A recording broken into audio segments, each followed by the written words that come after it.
Hare Krishna, Krishna Krishna, Hare Hare, Hare Rama, Rama Rama, Hare Hare. Continue reading Canto 4, Chapter 17, text 32, where Mother Earth has been offering glories to Pṛthu Mahārāja and imploring him to forgive her. Nunam bateshasya samhitam janes.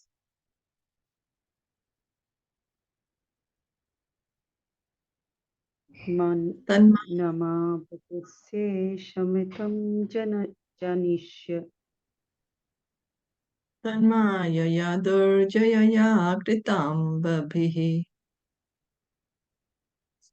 Janaya Yatanu.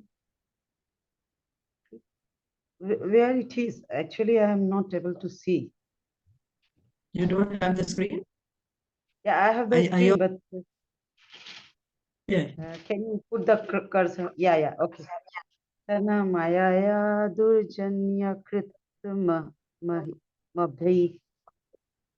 Nalakshyate yastva akarot karayat. Nalakshete Yashato Akarod Akaryada. Yoneka eka paratascha ishvara. Yoneka Eka Paratashta Ishvara. So, translation and purport by His Divine Grace, A.C. Bhaktivedanta Swami Srila Prabhupada. My dear Lord, although you are one, by your inconceivable potencies, you have expanded yourself in many forms.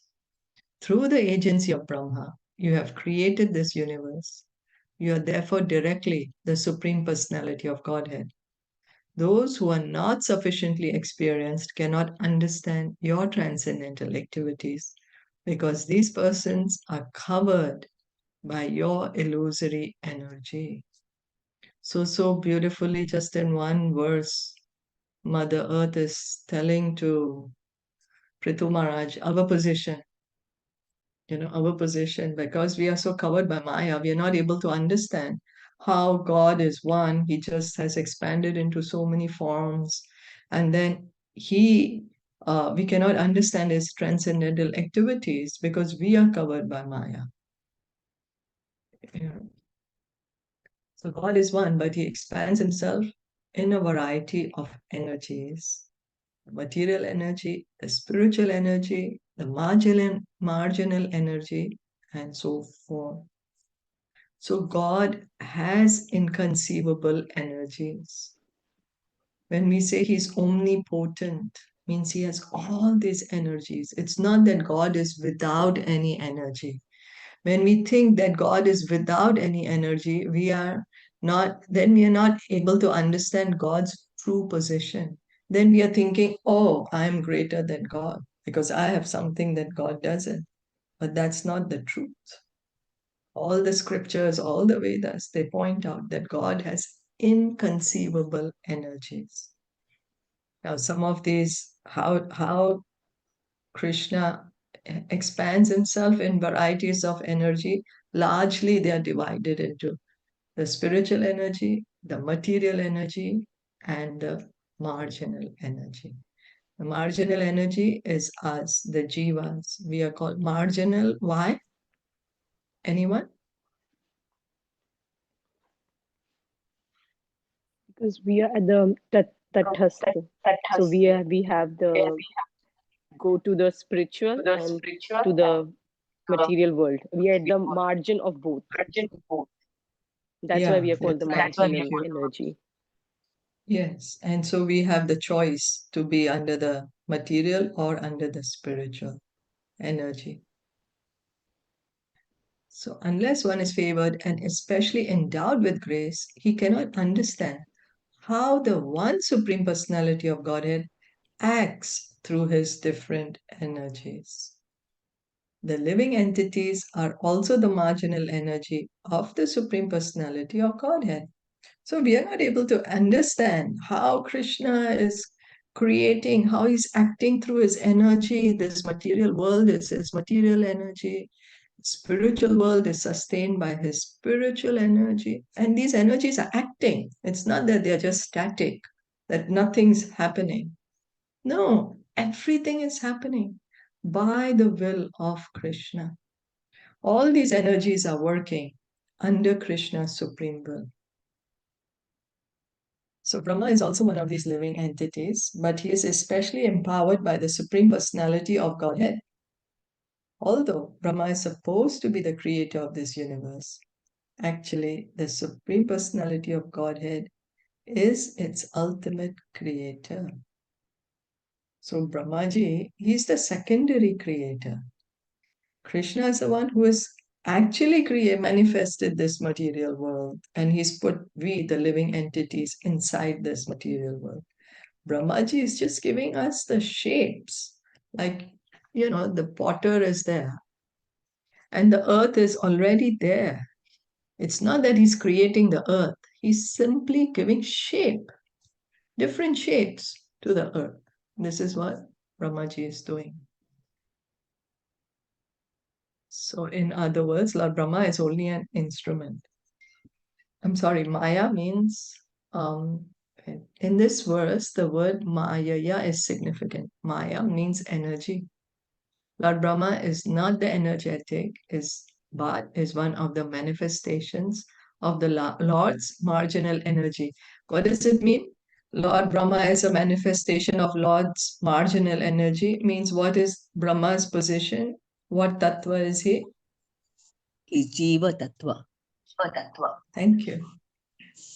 Yeah.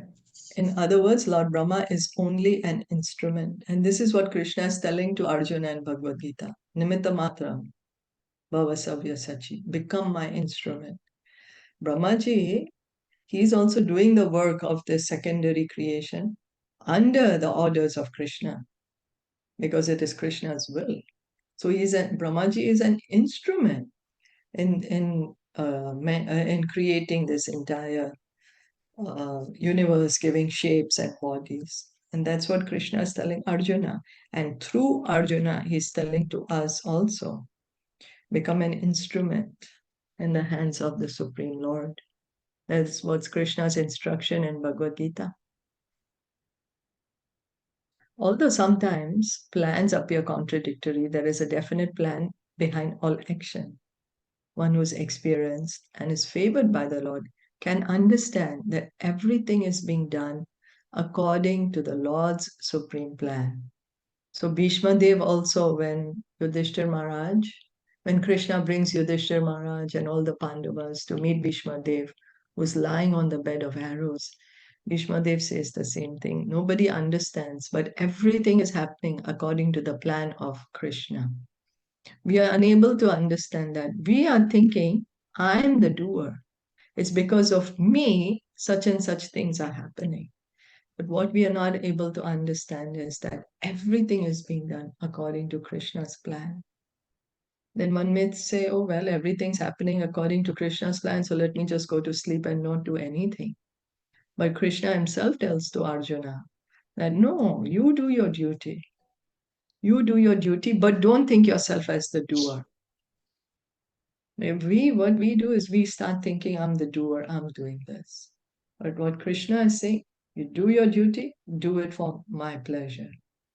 And in this way, our consciousness can be purified and we can re-establish our relationship with Krishna. Any comments or any questions?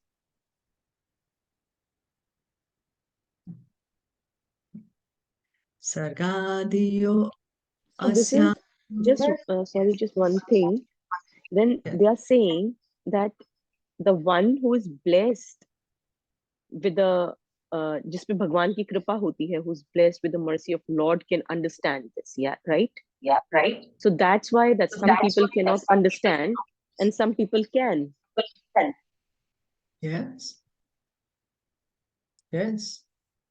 Okay. We need to have Krishna's mercy. We need to have his mercy to be able to understand the spiritual knowledge, to be able to realize the spiritual knowledge. Not only knowing it theoretically, but to understand means actually realizing it. And once one has realized it, then we will act accordingly. Yeah, so it needs Krishna's mercy, Okay. mercy of the devotee. Okay. Sargadiyo asyanurun nadhi shaktibhir Sargadiyo asya anuruddham dishaktibhi dravya kriyakaraka chetanatmabhihi.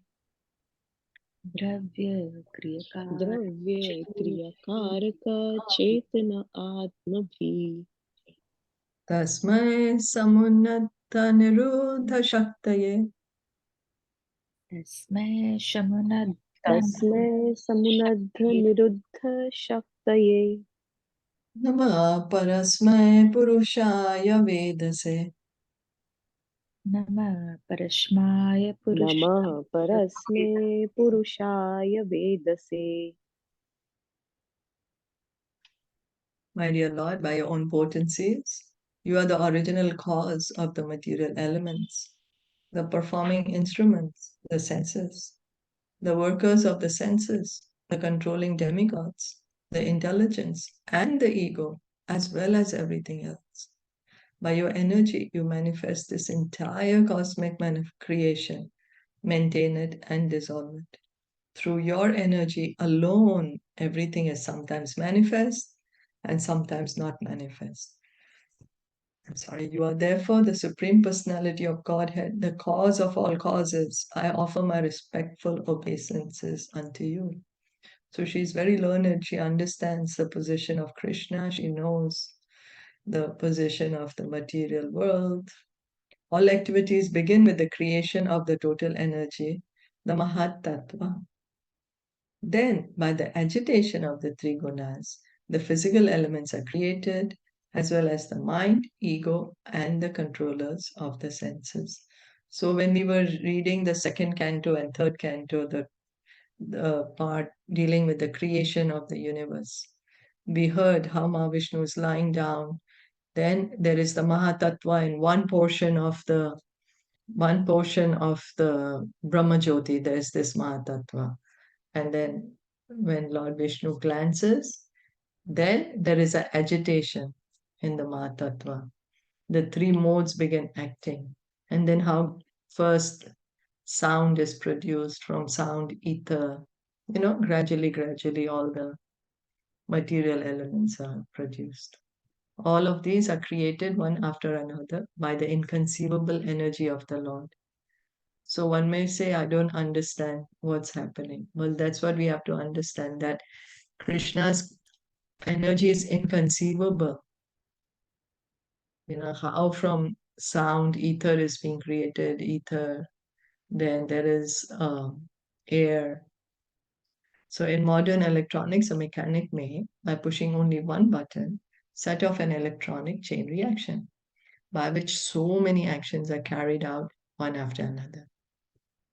Similarly, the Supreme Personality of Godhead pushes the button of creation, and different energies create the material elements, and various controllers of the physical elements and the subsequent interactions follow the inconceivable plan of the Supreme Personality of Godhead. So Prabhupada is giving the example of an engineer, how an engineer, he may create a complex machine, and by pressing one button of that machine, how the different parts of the machine they keep working one after another, and then there is something being produced. So similarly, not difficult to understand that Krishna, when he desires the creation to take place, his energies are working.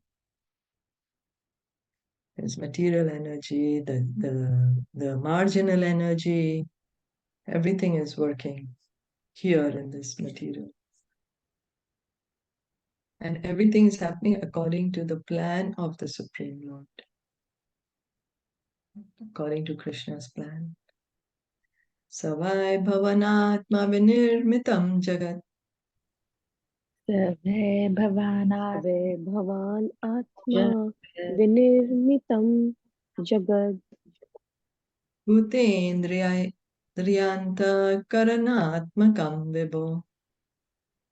Bhutendriya anta Bhutendriya antakaranatmakam vibho. Samsthapayishyan ajamam rasatalat. Sthapayishyan Samstapyashyan ajamam rasatalat. Abhyojaharam vasadi sukkaraha. Abhyuja Abhyujahara ambhasya adisukaraha. My dear Lord, you are always unborn, once in the form of the original born. You rescued me from the waters in the bottom of the universe. Through your own energy, you created all the physical elements, the senses, and the heart for the maintenance of the world. So you are always unborn, Aja. Krishna is always unborn. Then we will say, oh, but every time we are celebrating Janmashtami, now Ram Navami is coming up, what's happening? Then we are saying, but he's unborn, but we are celebrating his appearance days. Because Krishna is like the sun. It doesn't mean the sun, when it goes away from our eyes, that the sun does not exist. Simply we can't see it, but it is shining in another part of the world. So this refers to the time when Lord Krishna appeared as the supreme Bor Varaha and rescued the earth, which had been merged in water. The Asura Hiranyaksha had dislocated the earth from its orbit and thrown it beneath the waters of the Garbhodaka ocean. Then the Lord, in the shape of the original boar, rescued the earth. So she is remembering that she was saved by him when he took the form of the boar.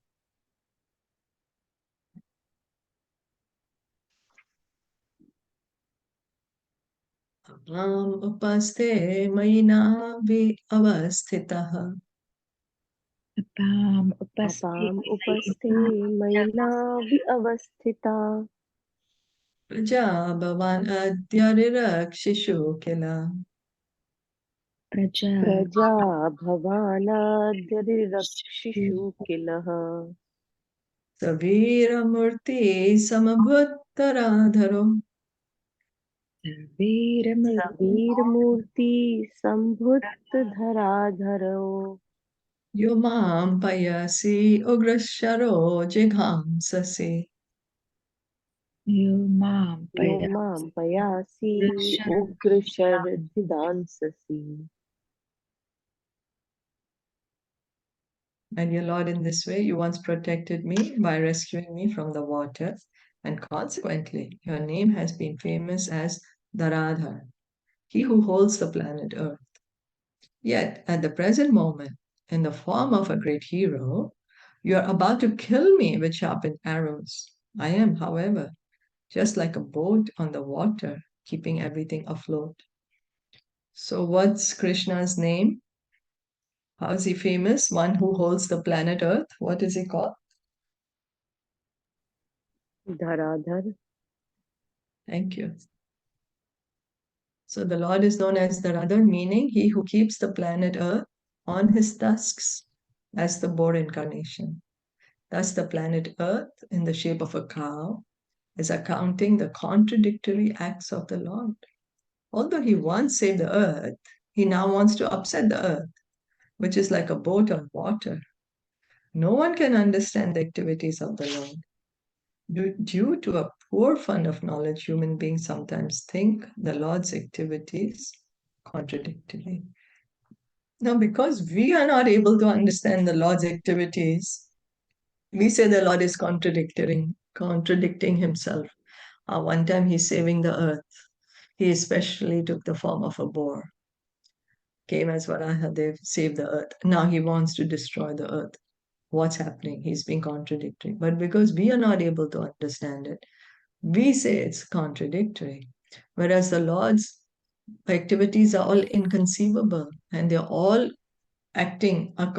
There's all an inconceivable plan of the Lord, which we are not able to understand. Nanam janer itam ishwaranam Janer Nunam jane ihitam ishwaranam. Yasmad videtas gunasargamayaya. Asmad Vidasta Asmad vidhetad gunarsargamayaya. Na jayate mohitachita vartamabhis. Vyayate न Mo जायते मोहितचेत्तवर्तमभि Tebhyo namo virayashaskarevyaha. Debhyo Namaviraj. तेभ्यो NaMo वीरस्य सकरेभ्यो. My dear Lord, I am also the creation of one of your energies, composed of the three modes of material nature. Consequently, I am bewildered by your activities. Even the activities of your devotees cannot be understood, and what to speak of your pastimes. Thus, everything appears to us to be contradictory and wonderful. The activities of the Supreme Personality of Godhead in his various forms and incarnations are always uncommon and wonderful. So the Lord's activities, we think, oh yeah, Krishna, yeah, I know, same like me, no, same to same. Two hands, two eyes, two eyes. But is our activity same like the Lord? What are we doing and what does the Lord do when he comes? Can we compare it? Krishna's activities, wonderful activities. He may come as Varahadev, he came to lift the earth. Then he's killing Putana. I mean, are we able to do such things? As Lord Ramachandra, he killed Ravan. He had just the army of the monkeys and the bears. So his activities are very wonderful. And yet we think, oh, God and me, we are same. So it's not possible for a tiny human being to estimate the purpose and plans of such activities. Therefore, Srila Jiva Goswami has said that unless the Lord's activities are accepted as inconceivable, they cannot be explained. So so how can we understand the Lord's activities? We have to accept them, that the Lord has inconceivable energies. That's how we can understand. The Lord is eternally existing as Krishna, the Supreme Personality of Godhead in Golok Vrindavan.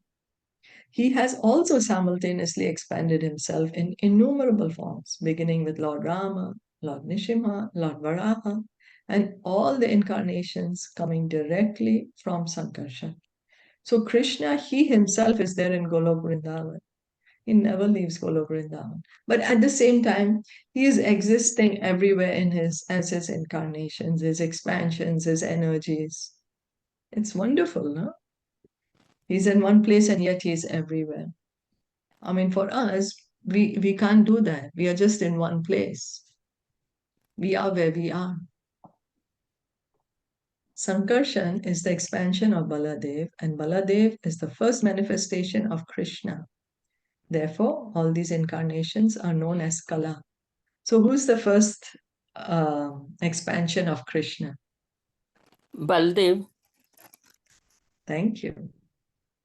Yeah, and then all the other expansions are coming from Sankarshan. Sankarshan or Baladev. Yeah, they're all coming because Krishna first expands as Balaramji, and then from Balaramji come all the other incarnations, expansions, everyone. Right. So the word Ishwarana refers to all the personalities of Godhead, as stated in the Brahma Samhita 539, Ramadi Murtishu Kalaniyamena Tishthan. In the Srimad Bhagavatam, it is confirmed that all the incarnations are partial expansions or Kala of the Supreme Personality of Godhead. However, Krishna is the original Supreme Personality of Godhead. So there are so many expansions, so many incarnations. Lord Nishingadev, Ramachandra, And do you all remember any?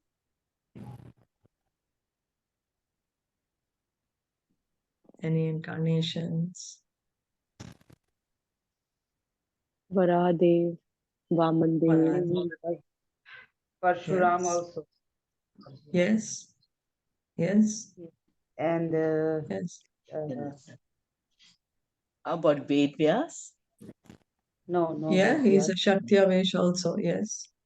Yes. So he's a Shaktiyavesh. So anyway, so all these incarnations or expansions of the Lord are coming from the Lord, but who is this original God? What is the original form of God? Krishna. That's right. Thank you. Sham Sundar. Krishna, Sham Sundar. Yes. Thank you. Bhagavatam says that. Etecha amsa kalapumsa Krishnastu Bhagwan Swayam. So this is one of the Mulya verse of Bhagavatam. It's a foundational verse of Bhagavatam. That there's so many expansions, so many incarnations, but the original form is Shamsundar, is Krishna. Krishna. So one should not take the plural number of the word Ishvarana to mean that there are many Godheads. The fact is that God is one, but he exists eternally and expands himself in innumerable forms and acts in various ways. So how many? So is it that these are all different gods? Lord Rama, Nishinga, as we just now said, Varaha. How many gods are there? Only one. Thank you. Yes, God is one.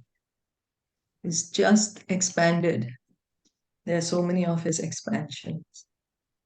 Sometimes the common man is bewildered by all this and considers such activities contradictory, but they are not contradictory. There is a great plan behind all the Lord's activities. So, can we just finish this para and then we are finishing this chapter, if that's okay? Yeah, it's okay. Okay. For our understanding, it is sometimes said that the Lord is situated in the heart of the thief as well as in the heart of the householder, and that the super soul in the heart of the thief dictates, go and steal things from that particular house. And at the same time, the Lord tells the householder, now be careful of thieves and burglars. These instructions to different persons appear contradictory, yet we should know that the super soul, the supreme personality of Godhead, has some plan, and we should not consider such activities contradictory. The best course is to surrender unto the Supreme Personality of Godhead wholeheartedly, and being protected by him, remain peaceful. Thus end the Bhaktivedanta purports of the 4th canto, 17th chapter of the Srimad Bhagavatam, entitled Mahārāja Pṛthu becomes angry at the earth. So Prabhupada is pointing out in the purport that, you know how different desires, the thief has a desire to steal something from the house. Now the owner of the house has the desire to protect the house. So the Paramatma in the heart of the thief is telling the thief, okay, you go steal there. And the Paramatma in the house, in the heart of the owner of the house is saying, you protect your house. So somebody may say that, oh, the Paramatma is acting contradictory. But then we have to understand that it's based on the different desires of the different people. No, the thief has a desire to steal. The owner has the desire to protect. So Krishna, he is the best well-wisher of everyone. So it's really we are not able to understand Krishna's plan.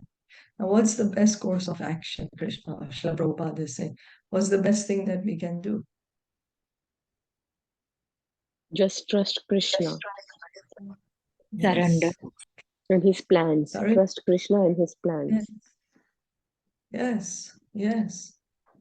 Trust Krishna's plan, surrender to Krishna. That's what Krishna is saying also in Bhagavad Gita as final instruction. Just surrender unto him. And then Prabhupada says, being protected by him, remain peaceful. So we are all searching for peace. We try to do different things to become peaceful. try different processes to become peaceful, go to different places to find peace. But the way we can find peace is to understand that Krishna is my best friend. Everything is happening is according to Krishna's will.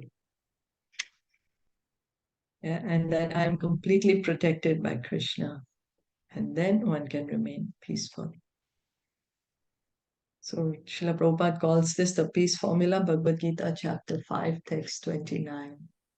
Understanding that Krishna is the owner, the enjoyer, the controller, and the best friend. Any comments or questions?